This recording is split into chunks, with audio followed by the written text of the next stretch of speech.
Hello learners, welcome to my YouTube channel to the point learning. आज मैं आपके साथ क्लास 12 फिजिकल एजुकेशन में चैप्टर 8 बायोमैकेनिक्स एंड स्पोर्ट्स का नेक्स्ट पार्ट डिस्कस करने जा रही हूं, जिसमें जो टॉपिक आज मैं डिस्कस करूंगी वो है आपका सेंटर ऑफ ग्रेविटी। इससे पहले इसी चैप्टर से related Newton's law, equilibrium already मैं डिस्कस कर चुकी हूं, और अब सेंटर ऑफ ग्रेविटी के बारे में हम पढ़ेंगे कि सेंटर ऑफ ग्रेविटी क्या है और उसके प्रिंसिपल्स क्या हैं। इसके अलावा जो टॉपिक्स मैं इस चैप्टर के डिस्कस कर चुकी हूं वो आपको उनका लिंक इसी वीडियो के डिस्क्रिप्शन बॉक्स में मिल जाएगा, तो आप उन लिंक पर विजिट करके आप वो वीडियोस देख सकते हैं। और साथ ही साथ आपको क्लास 12 फिजिकल एजुकेशन जो सब्जेक्ट है उससे रिलेटेड आपको सारे वीडियोस मेरे इसी चैनल पर मिलेंगे। प्लेलिस्ट है मेरी क्लास 12 फिजिकल एजुकेशन की, तो आप वो भी जरूर विजिट करें। अगर आपको किसी भी टॉपिक में कोई दिक्कत है तो आपको उसका वीडियो वहां पे आई एम श्योर मिल जाएगा। कोई भी टॉपिक एज सच आपका कोई लेफ्ट नहीं है, जो लेफ्ट है वो ऑलरेडी मैं लगातार उसके वीडियोस बना ही रही हूं।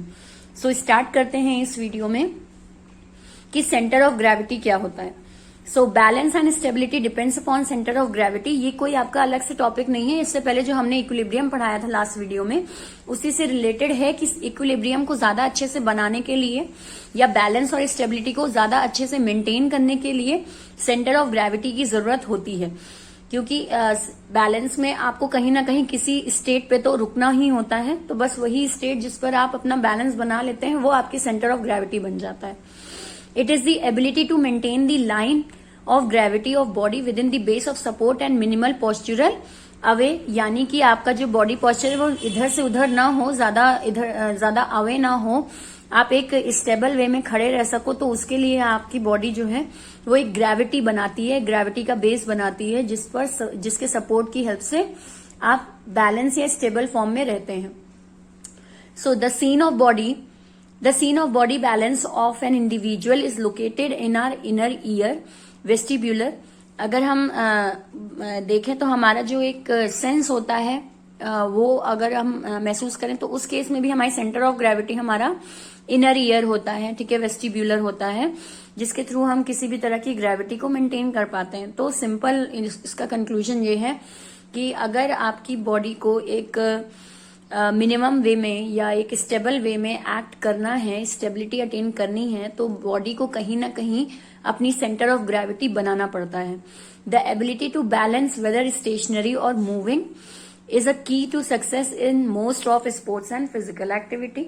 और ऑलरेडी हम जानते हैं कि एक शरीर का, एक बॉडी का बैलेंस बनाना, स्टेबल रहना एक स्टेशनरी पोजीशन में यानी एक जगह खड़े रहकर या यहां से वहां मूव करने में, दोनों ही चीजों में एक बैलेंस बनना, एक स्टेबिलिटी बनाना बहुत जरूरी है। और ये स्टेबिलिटी और बैलेंस आप कैसे क्रिएट कर पाते हैं, तो with the help of centre of gravity create कर पाते हैं। Stability of an athlete depends upon the centre of gravity. जो आपकी स्टेबिलिटी होती है वो आपके सेंटर ऑफ ग्रेविटी के ऊपर डिपेंड होती है। It is exactly in the middle of the body around which it can rotate freely in any direction and where the weight of body is centered। आपकी body में जहां आपका पूरा wait centred है, एक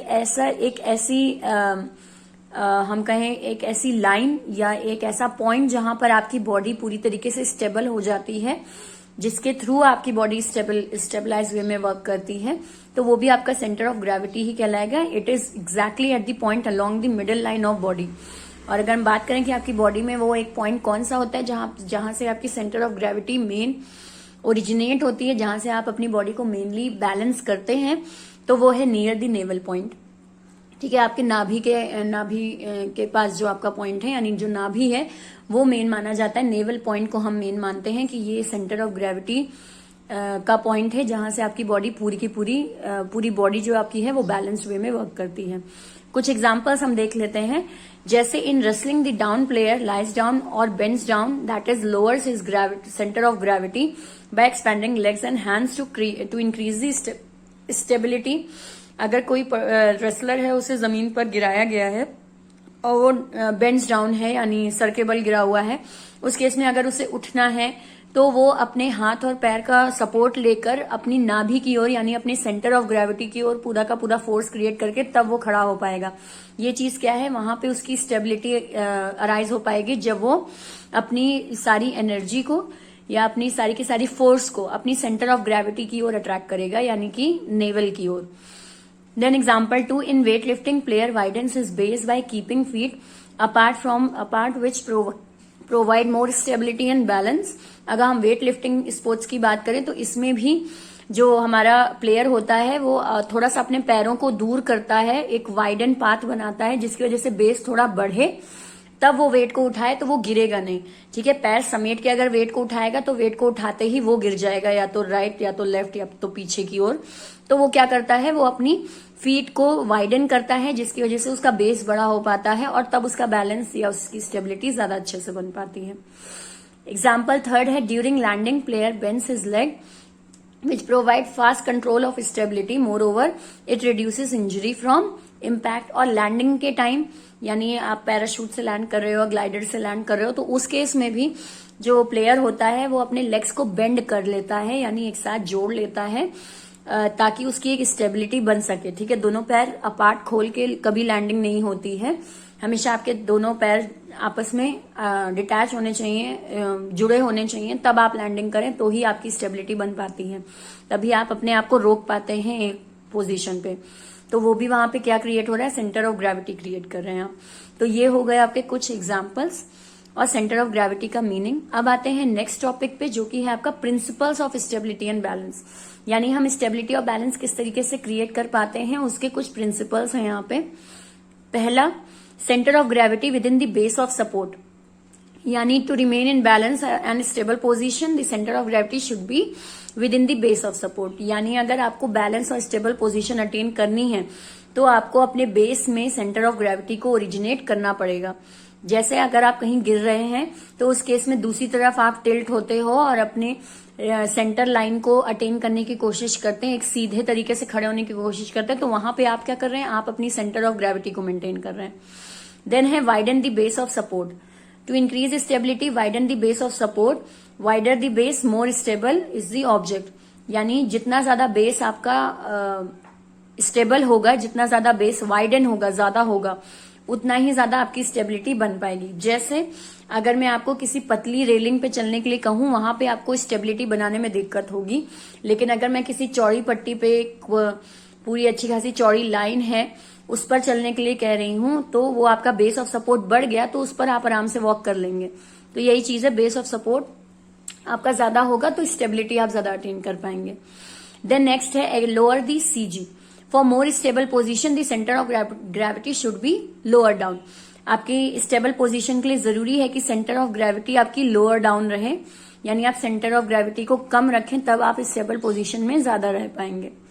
then expand the base of support, जितना ज्यादा आप बेस ऑफ सपोर्ट को एक्सपैंड करोगे, यानी आप जिस चीज पर खड़े हो उसका जो बेस है वो जितना एक्सपैंडेड वे में होगा, आप उतना ही ज्यादा स्टेबिलिटी अटेन करेंगे। जैसे वही अभी मैंने ऊपर बताया था आपको कि एक पतली लाइन पे चलने की जगह एक चौड़ी पट्टी पे आप चल रहे हैं, तो वही मेक डिफरेंस कि आपका बेस जितना ज्यादा एक्सपैंडेड वे में होगा उतना ही सपोर्ट आपको मिलेगा। Then increase friction between supporting surface, जितना ज्यादा फ्रिक्शन होगा आपके दो सरफेस के बीच उतना ही ज्यादा स्टेबल ऑब्जेक्ट्स रहेंगी आपकी। जैसे एक अगर आप स्लाइडर पे चल रहे हैं जिसमें ना स्लाइड पर कोई फ्रिक्शन है ना आपके पैरों पे कोई फ्रिक्शन है, तो उस केस में आप स्टेबिलिटी मेंटेन करने में आपको दिक्कत होती है। या आपको आइस पर चलना है, आइसबर्ग पे चलना है, तो उस केस में भी आपको स्टेबिलिटी अटेन करने में दिक्कत होती है। क्यों? क्योंकि वहां पे फ्रिक्शन ही मौजूद नहीं है। लेकिन जितना ज्यादा फ्रिक्शन रहेगा उतना ही ज्यादा आप स्टेबल रहेंगे। आपको सड़क पे अगर नॉर्मल चलने के लिए कहा जाए तो वहां जमीन पे भी फ्रिक्शन है, आपके शूज में भी फ्रिक्शन है, तो आप गिरेंगे नहीं, स्टेबल रहेंगे। तो इंक्रीज फ्रिक्शन आपका सपोर्ट बढ़ाता है। देन इंक्रीज मास, इंक्रीज मास से रिलेशन ये है कि जितना ज्यादा भार आपके ऑब्जेक्ट का होगा वो उतनी ही ज्यादा स्टेबल होगी।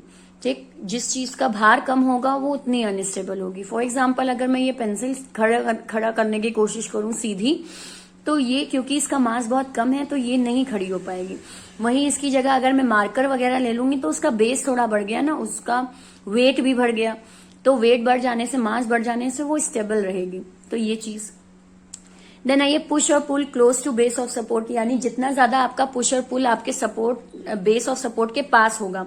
बेस ऑफ सपोर्ट के पास होने का मतलब ये है कि सपोज आपका जो भी बेस है, ठीक है, जैसे अगर आपका सपोज डोर है, आपके घर का जो डोर होता है वो एक जगह से जुड़ा होता है, राइट।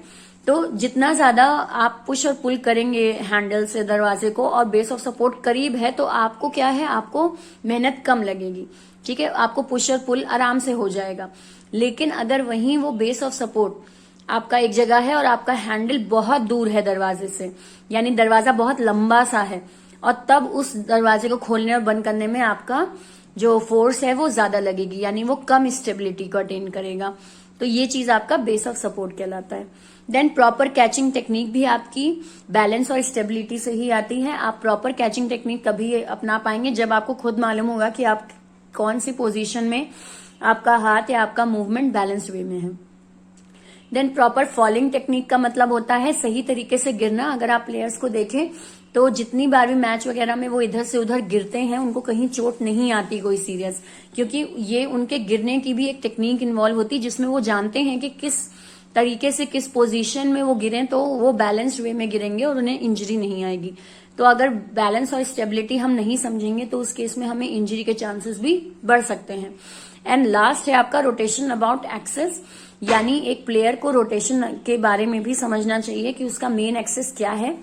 जैसे कि अगर आप साइकिलिंग कर रहे हैं तो उस साइकिलिंग में आपको साइकिल को ना लेफ्ट ले जाना है ना राइट ले जाना है, आपको एक सीधी स्टेबल पोजीशन बनानी है, तभी आपकी साइकिल सही से चलेगी। टेढ़ी करके साइकिल नहीं चल पाती। फॉर एग्जाम्पल जैसे बाइक वगैरह है तो बाइक आप टेढ़ी कब चलाते हैं, टेढ़ी आपकी बाइक तभी होती है जब कहीं कर्व आ रहा होता है, कहीं मोड़ आ रहा होता है, तो आपकी बाइक थोड़ी टेढ़ी हो जाती है। लेकिन नॉर्मल सड़क पे तो आप उसे टेढ़ा नहीं चला सकते परमानेंटली। क्यों नहीं चला सकते, स्टेबल नहीं रहेंगे, गिर जाएंगे। तो इसीलिए एक रोटेशन की भी जो मेन एक रोटेशन कॉन्सेप्ट है वो भी एक प्लेयर के दिमाग में होना चाहिए ताकि वो अपनी स्टेशनरी पोजीशन को समझ सके। So these are the 10 points. ये आपके प्रिंसिपल्स यहाँ कंप्लीट हुए और हमारा centre of gravity topic complete हुआ।